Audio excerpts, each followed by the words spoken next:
If you're running the New York City Marathon on Sunday and want to learn a little bit more about the neighborhoods that you'll be running through, you'll want to listen up.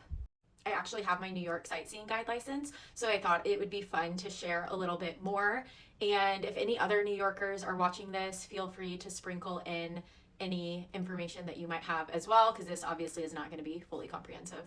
Okay, so starting off with Staten Island, this is the most suburban of the 5 boroughs. There's under 500,000 residents of Staten Island, and culturally it has a lot of Italian Americans and Irish Americans as well. You'll spend your time in Fort Wadsworth before the race, which is a park now, but it used to be a military fort. And then, of course, you'll start the race on the bridge, the Verrazano Narrows Bridge, which is the longest suspension bridge in the U.S., and that connects Staten Island to Brooklyn.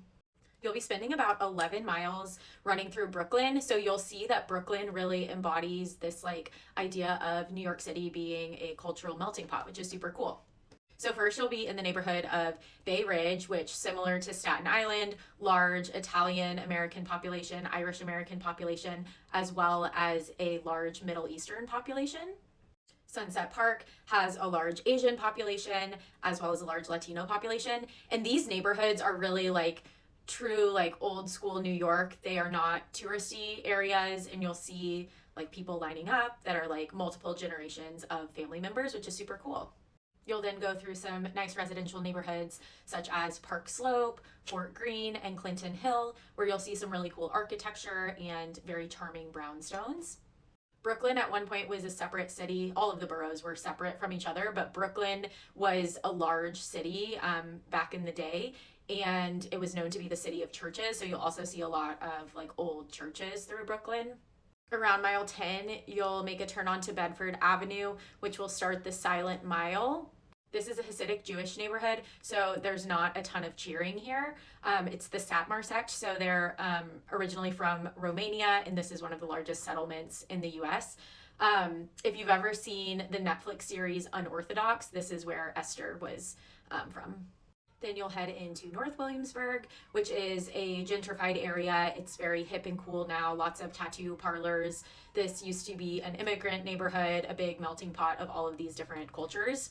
And then shortly after Williamsburg, you'll go into Greenpoint, which is a Polish neighborhood, also been gentrified quite a bit, but you'll be able to see a lot of Polish references and businesses there because it's still a very large Polish population. You'll then head over the Pulaski Bridge into the borough of Queens.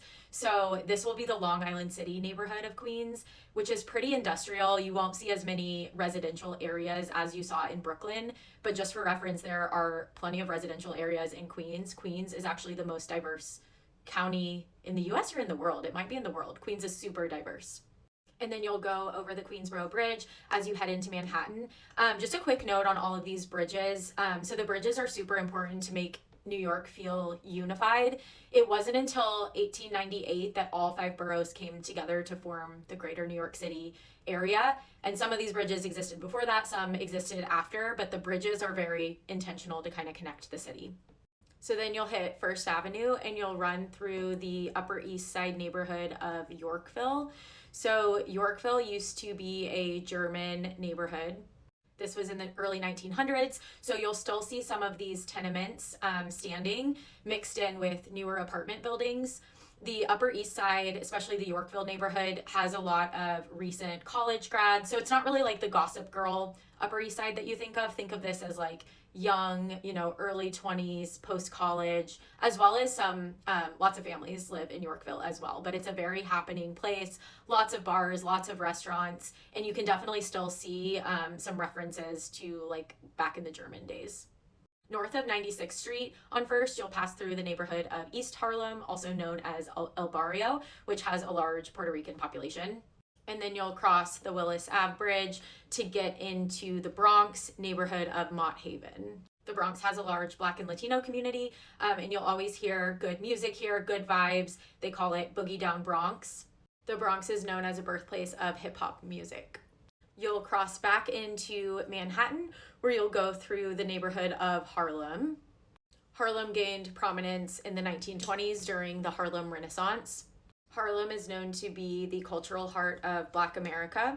and you'll go around this park, Marcus Garvey Park, which was a gathering place for activism.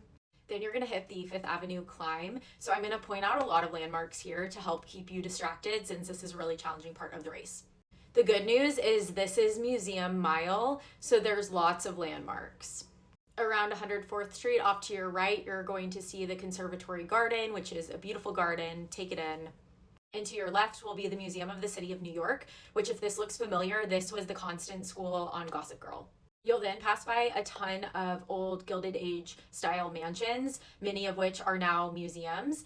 This one here is the Jewish Museum. And then a block up, you'll see Andrew Carnegie's old mansion, which is now the Cooper Hewitt Smithsonian Design Museum.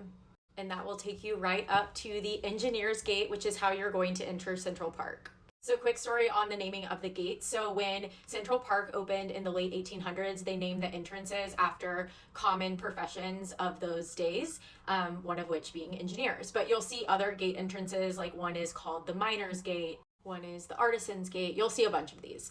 But anyhow, you're going to be entering at Central Park, which obviously has a ton of history. So Central Park was formed as part of the Greensward Plan. So this was Frederick Law Olmsted and Calvert Vaux. They created this space so that people from around the city would have a large public space to gather. At the time, this was in the mid to late 1800s. At that time, everyone was kind of populated downtown. Only really the wealthy people lived uptown. So this was an effort to kind of push people up and give them a place to flee from like those crowded areas. They could come uptown and spend time here in Central Park. So off to your right, you'll see Cleopatra's Needle, which is a 3,500-year-old statue from Egypt, which is the oldest man-made object in New York City. And then you'll see the boathouse here, which if this is in a lot of movies, but if you're a Sex and the City fan, this is where Carrie and Big, or one of them, I don't remember if it's both of them, fall into the water. And then you'll exit out of Central Park briefly to go on 59th Street, where you'll see the Plaza Hotel, which is obviously in a ton of movies, Eloise and Home Alone 2. Before you enter the park at Columbus Circle, and you'll end right around Tavern on the Green, which actually used to be a sheepfold from Sheep's Meadow, which is on the other side. So again, if you're from New York and want to add anything, definitely do so. The point of this video is to really explain like the beauty of the New York Marathon and all the different neighborhoods that you're running through. I think a lot of times people criticize the New York Marathon for being logistically difficult because you have to get all the way out to Staten Island, but it really wouldn't be possible to make it through all of these super cool, interesting, diverse neighborhoods if it weren't for that. So hopefully this was helpful and this was fun. And make sure to look for these landmarks on the course to kind of distract yourself, especially when things get hard.